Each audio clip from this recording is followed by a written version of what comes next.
a question for Coach Kerr, please raise your hand and we will bring you the microphones. Who's number one to start off here? No questions for Coach. Front row, Anthony Slater. The fact that Patrick isn't showing up apparently doesn't seem like he'll be a practice tomorrow. Does that change the equation for you at all, and how you're thinking about your roster? Not now. We'll just start camp and doing what we always do, and we'll see where it all goes. Steve, you hit on this offseason, the idea of with the team's success, how you keep them even motivated more next season. What are some of the ideas that may have crystallized when you're looking at the open training camp? I think the idea is to really focus on how lucky we are to be here together in this era, this time and place.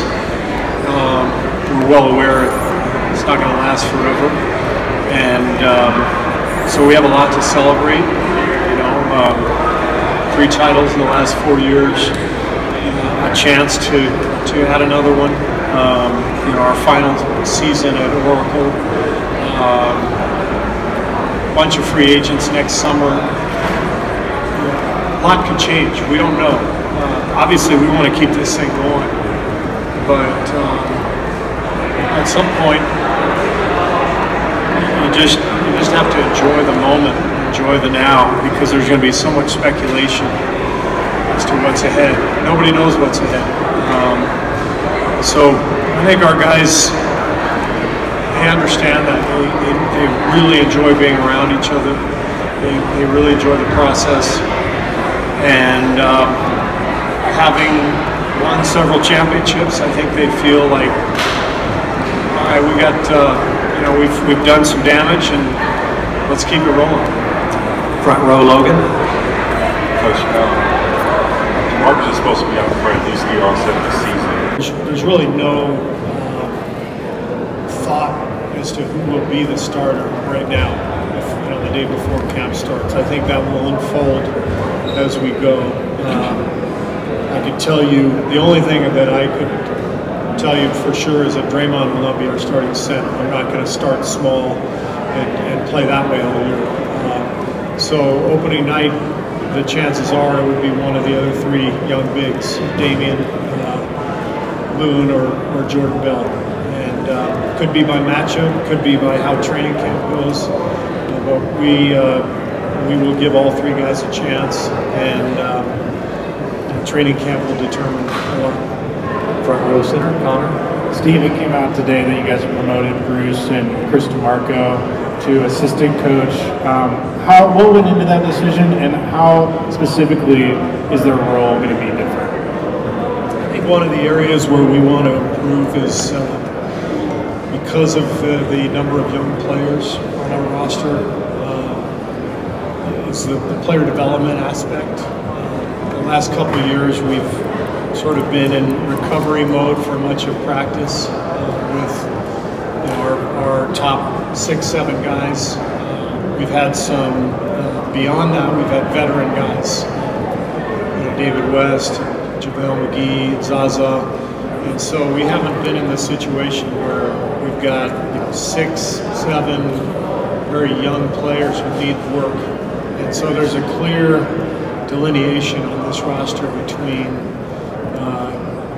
youth and experience, and the youth, they need work, and so we're going to revamp kind of the way we practice for those guys, and we wanted to put Chris DeMarco in charge of that development program. He's doing a great job with it. Bruce has done a great job. I can't believe I just called him Bruce. Only his mom calls him Bruce, and you apparently. Q's done a great job. He's taken on more responsibility on the coaching side in terms of our offensive schemes, and so it seemed like a natural fit to bump both guys up into those roles. Second row, left-hand side, Phil. Hey, Steve. How much can you expect from Sean Livingston and Iguodala this year based on what you saw last year? Can they be as integral to this team as they have been in previous years? Yeah, I don't see why not. And I think our approach this year will be very similar. You know, our idea last year was let's have them at their best in the playoffs.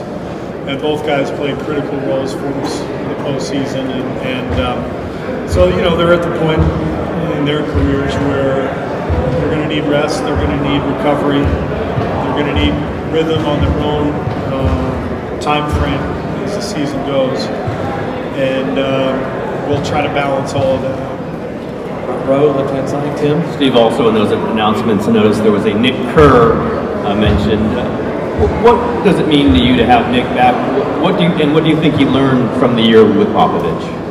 Well, he stole all Pop's secrets, and he brought all that information back, a whole binder full of stuff, which is great. I actually sort of felt bad when I called Pop to tell him I wanted to bring Nick back. He had such a great experience down there. But he's going to be in the video room. He'll be working with Jacob and Khalid and James and those guys. And those guys probably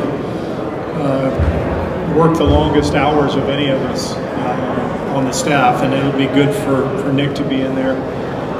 Same thing he did in San Antonio, and be a good role for him. It'll be fun for me to have him around. Front row, right-hand side. Hi, Steve. Jordan Bell said he pushed himself to another limit this summer in his training, and what have you seen from him? Bob said there's a seriousness to this guy. He knows there's an opportunity for him, and how far did he grow to get to this point? Yeah, I think his approach seems much more steady. You know, most rookies are kind of in shock when they understand, or when they get to understand how they have to prepare and how it really is a daily routine. And I think most guys make their biggest improvement between their first and second years. So I think Jordan has been fantastic all summer. I think the finals experience, the conference finals last year, probably propelled him to another level. And I think he's ready to take another step. So we're excited about Jordan. Right-hand side, back row. Hi, my name is Annika. I'm from Swedish radio, so I represent all the Swedes that want Jonas Jerebko to play a lot, okay? But just kidding, when did you first get to know about him? What do you expect from him, and what kind of role do you think he might have? I first saw Jonas play at the Euro camp, Euro pre-draft camp in Treviso. I think that would have been 2009, maybe. And was really impressed. I was with the Phoenix Suns, and he came in and was very aggressive and physical and could make shots, and so I liked him back then. I've watched him since, and he's a good role player. He's a guy who can step out, make three-pointers, but knows how to play. Good cutter, good screener. So he's going to be a very good addition to our team. He's aware that we have a very deep team, that there's going to be times, much to the chagrin of his Swedish fans, that he doesn't play, and there are going to be times where he could start and play a lot. So he understands the flexibility that he offers is important, and his professionalism and staying prepared is going to be very important. Second row, left-hand side, Tim. Steve, you talked a lot last year, like you said before, about how kind of hard the journey was, and there were a lot of times there was frustration expressed that you guys couldn't really get going. And I know you've expressed you want to do things differently, and Bob said the same thing. And looking back on it, how much did that play into the ability of the team to kind of, at times not be able to kind of get out of second gear, in your opinion? Well, I don't know. I mean, there's no formula for this stuff. You just try to feel it as a coach. I'm usually pretty frank with you guys, with the players. So I didn't want to come in last year and sugarcoat it and say this is all going to be really easy. I knew exactly what they were facing, having gone through a similar experience as a player. So I thought last year we made it through. It was a grind, and we won. And I think we should look at that as its own experience, and this year is a brand new one. And there's no doubt if we can get back to the finals and it's another 9-month haul, we're going to have some bumps in the road, and it's not going to be easy. But I do think there should be a slightly different theme this year. We are playing with some house money. You know, we've won 3 of the last 4 championships. Our place in the history of the league is pretty secure. I don't think our guys should feel a ton of pressure. I think they should feel the importance of trying to do it again, because this may be the last time we have this current iteration of the Warriors, just given all the free agents, the money crunch, and everything else. So we don't know what's going to happen. So why not just go all out and enjoy every step of the way? And we got a deep team. We got a lot of young guys who should be able to take on a heavy burden when we need them to. Little second row. Steve, Jeff Rado for the Bay Area News Group. Can you talk about, you signed a new contract in the offseason, how nice that is for you, and also just give us an update on how you're feeling, what your health situation is. Yeah, I feel good, and I'm excited about contract extension. There's no other place I'd want to be, the NBA. No other job I would want in the world. So I'm lucky. I'm very, very lucky to be here. It's my dream job, and I've got 2 of my kids are here in the Bay. My daughter is in law school at Berkeley, and my wife loves it up here. So I'm incredibly blessed and feeling good and excited about the season. Left-hand side, second row, Phil. Steve, you've talked about how last year you talked about how you would be expecting more from Damian Jones this year, and how this could be a real opportunity for him. What are you sensing from his mindset and how ready he is for that opportunity? I think his mindset is that he paid his dues in Santa Cruz last year. He really put in a lot of work, and I'm proud of him for what he accomplished last year. I think he got a lot better, and you know, I think there's an opening for him now. You know, with our veteran centers having moved on, there's a spot that is going to need to be filled, and he can play a role in that. And it may be, again, it may be something we do matchup-wise, as far as you know, who we're playing against each night. I think Jordan, Loon, and Damian all represent kind of a different style, a different size. We're going to need DJ for sure, especially against the bigger centers in this league. So I'm excited for him and for his opportunity, and I think he's going to do great. Last question for Coach Kerr. Steve, when you look up at the bench this year compared to last year in terms of youth versus some of the veterans, how do you kind of weigh some of the potential benefits of having younger players versus how do you offset just losing some of the veteran voices? Yeah, I mean, we'll see how it plays out. I mean, I think the last couple of years, it's tough to quantify the impact that David West and Zaza and JaVale made. You can't just look at the stats and say, well, we can replace that. You know, I thought Zaza, you know, his unselfishness last year when we went in a different direction late in the year, the way he turned himself into a mentor and a confidant for the younger guys, that stuff is so valuable.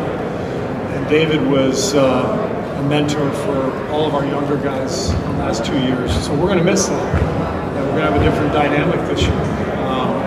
So we've got to take advantage of the youth, the energy, and some of our other players are going to have to step up into stronger leadership roles. And that's kind of the fun part of each year being different.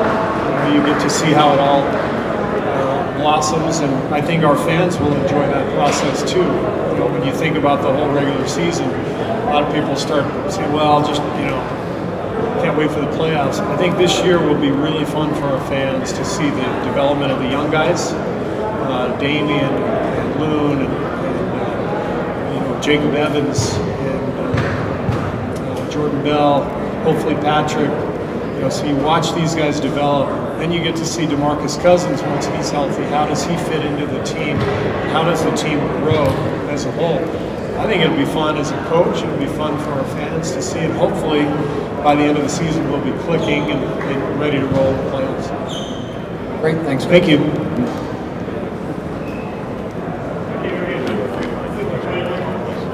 going to leave with the coach stuff about the question you asked about, we got to seize this moment, playing with house money, all that kind of stuff. Put some of this healthy stuff. All right, sounds good. Perfect. Yeah.